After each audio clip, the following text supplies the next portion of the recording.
আমরা আজকে আপনাদের আমন্ত্রণ জানিয়েছি মূলত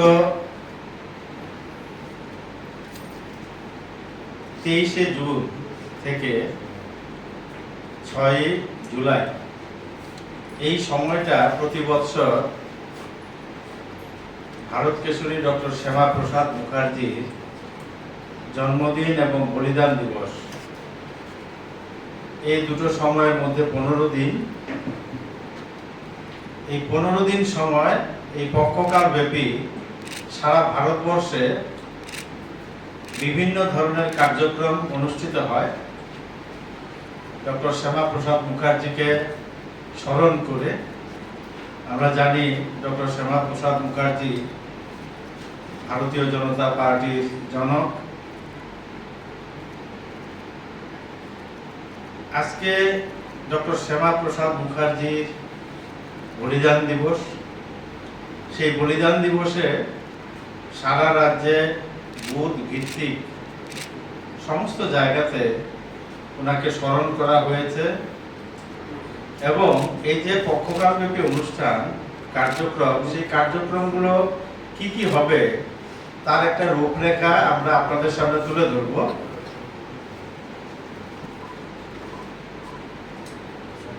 আমরা 15 দিন ব্যাপী যে কার্যক্রম দেওয়া হয়েছে তার মধ্যে আজকে বলিদান দিবস আমরা উদযাপন করেছি।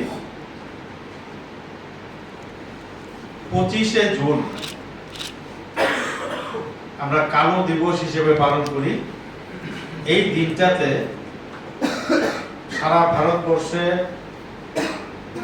তৎকালীন কংগ্রেস সরকার, ইন্দিরা গান্ধী প্রধানমন্ত্রী ছিলেন, অবৈধভাবে সংবিধানকে কাজে লাগিয়ে জরুরি অবস্থা জারি করেন এবং লক্ষ লক্ষ মানুষকে গ্রেপ্তার করেন, হাজার হাজার ভারতবর্ষের প্রথম সারির নেতৃত্বকে কারাগারে আবদ্ধ করেন। গণতন্ত্রকে জঘন্যভাবে 1975 সাল থেকে 1977 সাল পর্যন্ত জঘন্যভাবে গণতন্ত্রের উপর অত্যাচার চালানো হয়েছিল। তাকে কেন্দ্র করে এই 25শে জুন সারা ভারতবর্ষে বিভিন্ন কার্যক্রম হবে। আমাদের ত্রিপুরা রাজ্যে আমরা প্রত্যেক জেলাতে আলোচনা সভা হবে সমাজের বিশিষ্ট ব্যক্তিদের নিয়ে এবং সেখানে নির্দিষ্ট বক্তারা যাবেন, ইমার্জেন্সির উপরে বক্তব্য রাখবেন এবং সেখানে একটা প্রেস মিটও হবে। প্রতিটা জেলা, 10টা জেলাতে সাংগঠনিক, 10টা জেলাতে এই ধরনের 10টা কার্যক্রম হবে।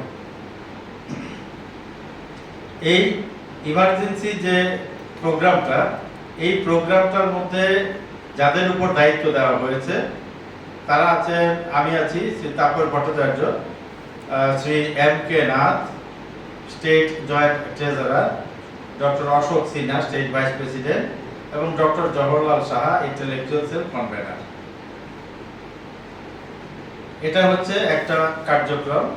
আরেকটা হচ্ছে 30শে জুন প্রধানমন্ত্রী নরেন্দ্র মোদীজি প্রধানমন্ত্রী হিসেবে তৃতীয়বারে শপথ নেওয়ার পর বিগত দিনগুলোতে তিনি যে মন কি বাত কার্যক্রম করতেন, অত্যন্ত জনপ্রিয় এবং প্রত্যেকটা ভারতবাসীর হৃদয়কে ছুঁয়ে যাওয়া একটা কার্যক্রম মন কি বাত, এটা আবার 30শে জুন থেকে শুরু হচ্ছে। 30শে জুন মন কি বাত অনুষ্ঠান সারা ভারতবর্ষ হবে এবং এটা কন্টিনিউ করবে। এর দায়িত্বে আছেন শ্রী রতন ঘোষ, শ্রীমতী অজন্তা ভট্টাচার্য এবং শ্রী অভিজিৎ মৌলিক। ডক্টর তারপর আছে 23 থেকে 6 জুলাই এই যে সময়টা, এই সময়টাকে কেন্দ্র করে বিভিন্ন কার্যক্রমের মধ্যে আরেকটা কার্যক্রম হচ্ছে এক পেড় মা কি নাম, মায়ের নামে একটা গাছ রোপণ করা। এটা সারা ভারতবর্ষে হবে 23 তারিখ থেকে 6 তারিখ। এই সময়ের মধ্যে যখন যেখানে যেই অবস্থা থাকবে সেই পরিস্থিতি অনুযায়ী কার্যক্রমটা হবে। বিভিন্ন সময়ে হতে পারে এই পক্ষকালের মধ্যে। তারপর আরেকটা কার্যক্রম হচ্ছে মতদাতা অভিযান যাত্রা, অভিনন্দন যাত্রা। মতদাতা অভিনন্দন যাত্রা অর্থাৎ যারা ভোটার হিসেবে যারা ভোট দান করেছেন তাদেরকে অভিনন্দন জানানো হবে, তাদেরকে শুভেচ্ছা জানানো হবে। এটা ভারতীয় জনতা পার্টির কার্যকর্তারা, নেতৃত্বরা ভোটারদের কাছে যাবেন এবং তাদেরকে তারা যে এই গণতান্ত্রিক পদ্ধতি যে সম্মান জানিয়ে যেভাবে ভোট দান করেছেন তাকে শুভেচ্ছা জানাতে তাদের সঙ্গে দেখা করবেন এবং তাদেরকে অভিনন্দন জানাবেন। 27 তারিখ থেকে, জুনের 27 তারিখ থেকে জুলাইয়ের 10 তারিখ এই সময়টার মধ্যে আরেকটা কার্যক্রম হবে, সেটা হচ্ছে extended state executive committee meeting. নির্দিষ্ট তারিখ হয়নি, তবে এই সময়ের মধ্যে হবে। এবারে এই সব এক্সটেন্ডেড অফিস বিয়ারার্স যে মিটিং, এই মিটিংটা একটু অন্যরকম হবে, অর্থাৎ একেবারে মণ্ডল স্তর পর্যন্ত, মণ্ডলের প্রতিনিধি পর্যন্ত এখানে অংশগ্রহণ করতে পারবেন। সাধারণত স্টেট এক্সিকিউটিভ কমিটি মিটিংয়ে জেলা স্তর পর্যন্ত সীমাবদ্ধ থাকে, কিন্তু এবার সেখানে মণ্ডল স্তর থেকেও প্রতিনিধিরা উপস্থিত থাকবেন। বিস্তারিত আলোচনা হবে এই স্টেট এক্সিকিউটিভ কমিটি মিটিংয়ে। তারিখ নির্দিষ্ট হয়নি, তারিখ নির্দিষ্ট হলে আমরা জানিয়ে দেব। যে স্টেট এক্সিকিউটিভ এক্সটেন্ডেড মিটিংটা, তাতে কি কি বিষয় নিয়ে আলোচনা এবং প্রাইমারিলি স্টেট এক্সিকিউটিভ কমিটির মিটিংয়ে সাধারণত বিগত যখন হয় তার থেকে 3 মাস আগে থেকে যতগুলো কার্যক্রম হয় সেই কার্যক্রমটার উপরেই রাজনৈতিক ভাবে আলোচনা, অর্থনৈতিক বিষয়ের উপর আলোচনা, সামাজিক বিষয়ের উপর আলোচনা এগুলো হয়ে থাকে। তবে এবার এটা একটু ব্যাপকভাবে হবে, কারণ যেহেতু লোকসভা নির্বাচন গেছে, সামনে পঞ্চায়েত নির্বাচন আছে, স্বাভাবিকভাবেই এই বিষয়গুলো আসবে, রাজ্যের পরিস্থিতি নিয়ে আলোচনা হবে। কিছু কিছু ক্ষেত্রে দেখা যায় আপনারা যেসব বিষয় মানে কার্যক্রমের উদ্দেশ্যে যেসব জিনিসগুলো আপনারা তৈরি করেছে তারা সঠিকভাবে এটা পালন করা, যেমন ধরুন গাছ লাগানো বা ভোটারদের সঙ্গে যেরকম আপনি বলছেন যোগাযোগ পদ্ধতি, তারা সেরকম যায় না বা সাড়া দেয় না, সেটা নিয়ে কোনো ব্যবস্থা আছে আপনাদের? এটা আমাদের কাছে এই ধরনের কোনো খবর নেই, কারণ আমরা যেভাবে কর্মসূচি নেওয়া হয় সেগুলো আমাদের কার্যকর্তারা সঠিকভাবেই পালন করে। এই যে আমরা যতটুকু জানি এই ধরনের পালন করে না, এই ধরনের কোনো খবর আমাদের কাছে নেই।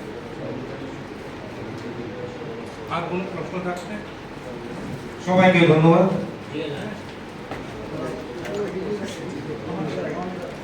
কার্যক্রম, এই পক্ষকাল ব্যাপী কার্যক্রমের রূপরেখা আমরা আপনাদের সামনে তুলে ধরলাম। এর মধ্যে যেটা সবথেকে গুরুত্বপূর্ণ বিষয়, 25শে জুন 1975 সাল থেকে 21শে মার্চ 1977 সাল ইমার্জেন্সি ঘোষণা করা হয়েছিল। আজকে কংগ্রেস সারা দেশে এবারের নির্বাচনেও তারা বলেছে যে ভারতীয় জনতা পার্টি সংবিধান পরিবর্তন করতে চায়। 400 বেশি সিট পেলে তারা সংবিধানকে পরিবর্তন করবে এবং সংবিধান পরিবর্তন করে আরক্ষণ সংরক্ষণের যে বিধানটা আছে সেটা তুলে দেবে, এই একটা প্রচার তারা চালিয়েছিল। কিন্তু ভারতবর্ষের সংসদীয় গণতন্ত্রের ইতিহাসে 1975 সাল থেকে 77 সাল এই সময়টা যেভাবে সংবিধানকে পদদলিত করা হয়েছে, ইভেন সংবিধানের যে প্রিয়াম্বল সেটাকে পর্যন্ত কংগ্রেস পরিবর্তন করে দিয়েছে। আজকে তারা সংবিধানের হয়ে কথা বলছে, সংবিধান রক্ষার কথা বলছে। তারা তাদের সংখ্যাগরিষ্ঠতার সুযোগ নিয়ে সংবিধানের রক্ষা কবচকে পরিবর্তন করেছে, প্রিএম্বল পরিবর্তন করেছে, অবৈধভাবে সংবিধানকে ব্যবহার করেছে একচ্ছত্র ক্ষমতাকে ধরে রাখার জন্য। সেই যে কালো দিনগুলো, সেই কালো দিনগুলো সম্পর্কে বর্তমান প্রজন্ম অনেকটাই অন্ধকারে আছে, বর্তমান প্রজন্ম অনেকটাই জানে না। আমাদের উদ্দেশ্য হচ্ছে কিভাবে তারা যে ভারতীয় জনতা পার্টির উপর দোষারোপ করছে একটা অনুমানের উপর ভিত্তি করে, যে 400-র বেশি সিট পেলে সংবিধানকে পরিবর্তন করে দেওয়া হবে শুধুমাত্র অনুমানের উপরে। অথচ এই কংগ্রেসের সরকার, কংগ্রেসের নেতৃত্বের সরকার অতীতে কিভাবে সংবিধানকে পদদলিত করেছে, সংবিধানের অপব্যবহার করেছে, সংবিধানকে পরিবর্তন করেছে এবং একচ্ছত্র ক্ষমতা ধরে রাখার জন্য বিরোধী দলের উপর কিভাবে নির্যাতন চালিয়েছিল, সেই বিষয়গুলো এবার জেলা ভিত্তিক 25শে জুন জেলা ভিত্তিক প্রত্যেকটা কার্যক্রমের মধ্য দিয়ে আমরা সাধারণ মানুষের কাছে তুলে ধরার সিদ্ধান্ত নিয়েছি। এটা আমাদের কেন্দ্রীয় কমিটির নির্দেশ। আমার আলোচনা এতটুকুই। আপনাদের যদি কোনো প্রশ্ন থাকে আপনারা করতে পারেন, অবশ্যই আমি জবাব দেওয়ার চেষ্টা করব।